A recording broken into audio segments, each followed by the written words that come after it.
Done. Come on, man. Look at that. It's perfect.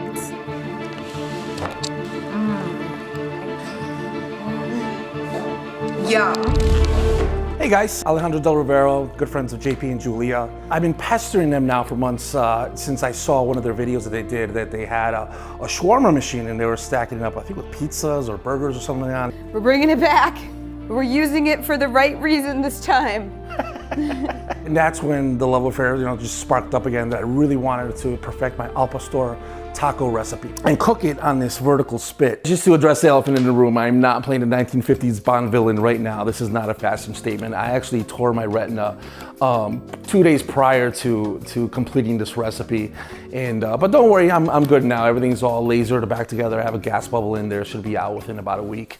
And then another surgery 6 months down the line to get a new lens. Yay, happy 2021. Do you want to be Daddy's assistant too? Yeah. No. It's a very old chain of Latin grocery stores. So they just opened down the street from where we live, which is super convenient.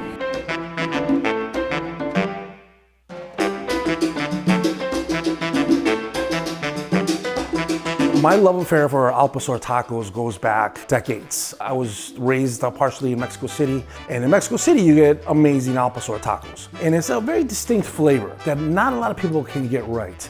Okay, so that's the whole pork? This is a shoulder. I'm trying to get the biggest one I can of the shoulder. Wow, that's a good deal. This is the biggest one so far.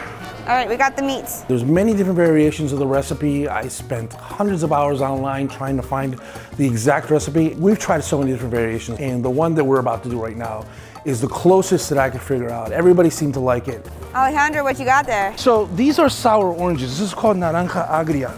It's really ugly, but it's great for marinating pork. So the day of the big build, silly me, I figured that we could probably get a natto seed paste at any Latin grocery store. Unfortunately, that is not the situation. I mean, technically you can make a achiote paste with a natto seed. We figured it might be easy.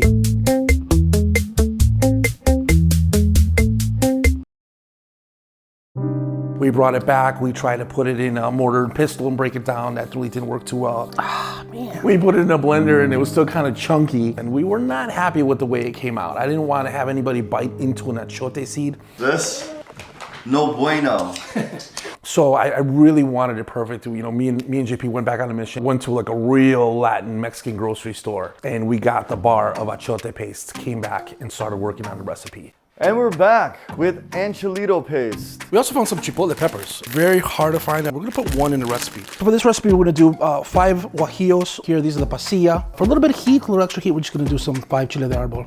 Give it a little zing. This is the chipotle. These are the guajillos, pasilla. Well, I love when you come here and cook. Is that how you hold your hands when Alejandro comes to cook?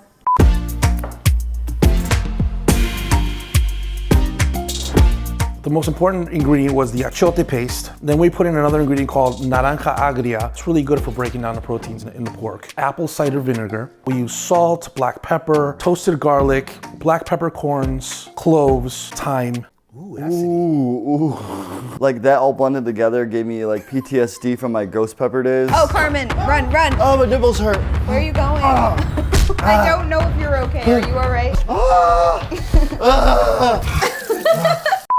The second most important part of the process was the butchering of the meat. It's a very specific process. We had to debone the actual pork shoulder. So I bought special knives for that. I bought a deboning knife. We got the bone out relatively cleanly. I didn't damage the meat too much. And then we took the fat cap off. We took the skin off that. We laid that to the side. We're gonna use that for flavoring later on. And then became the process of separating the proteins into individual muscles and then filleting them in a way, it's like a butterfly type process where you sliced it in half, flipped it over, and just kept opening it up like a book. So slice it as thin as you could. Thank goodness Julia had the cut-proof glove because that was scary. We were getting the blade really close to my hand. The last thing I wanted was al pastor and Alejandro tacos. And done. And after we're done slicing up all the meat as thin as we could, we put it in the marinade sauce. We mixed it by hand, let everything get soaked through really nicely. We saran wrapped it, made it nice and tight, put it in the refrigerator, and then we actually marinated it. I think it was 4 days straight. So it had a really good flavor to it.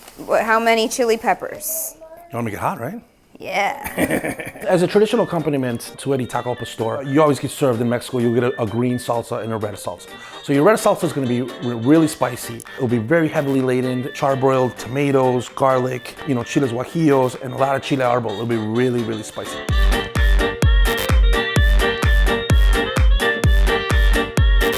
Something spicy just happened in my eyeball. Oh no. And now I'm crying.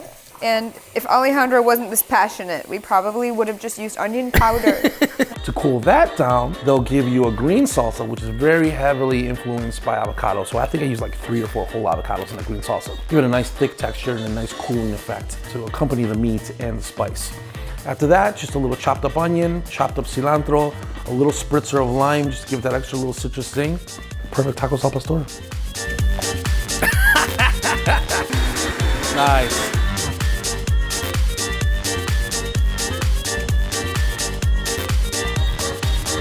The next part of the process would be just to build the actual trompo. And traditionally what I've seen in Mexico is that they put either an onion on the bottom or a piece of pineapple. And the reason you do that is because you have expensive butchering knives and you don't want to keep nicking the metal plate that's on the bottom. But we started stacking up the pieces of the pork on it. We were folding over the edges, putting on a fresh slice, folding over the edges. The shape came out actually really well. I was very happy with the aesthetics of how that came out. Oh, hey Alejandro, what are you up to? Hey, you gotta remember about that appointment we got coming up in 2 weeks. All right, Alejandro, it's been like 3 days now, you're slacking.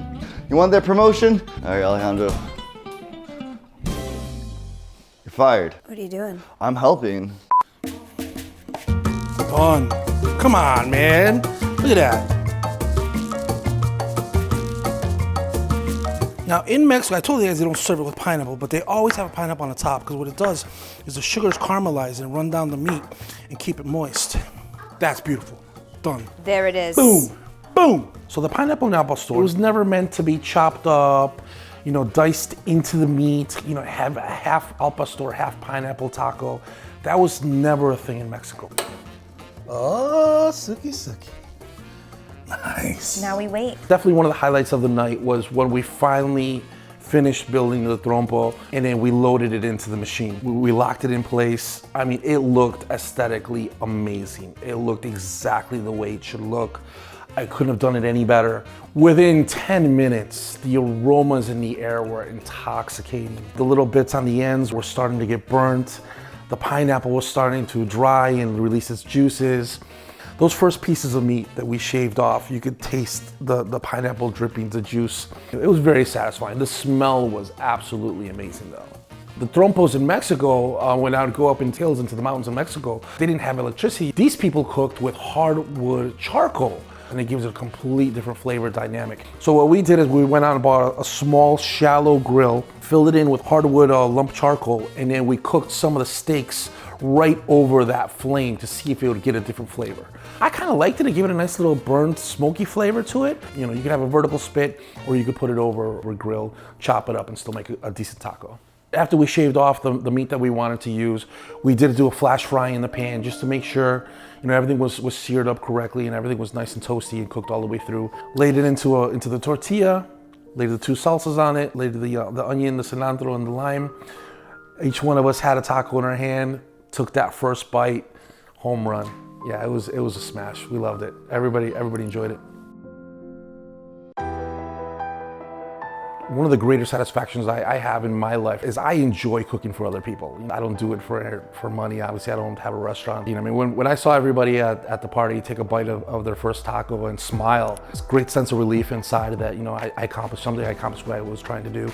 I can pretty much guarantee that was one of the best tacos al pastor they've ever had.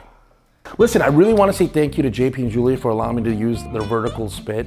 I've been thinking about this recipe, no joke, for decades. Guys, I really want to thank you for sticking it out through the video and my gastronomic journey with this. It was a labor of love. You follow the directions exactly the way we did it here. Take a look at the link in the description. It'll have all the ingredients in it. Follow the steps.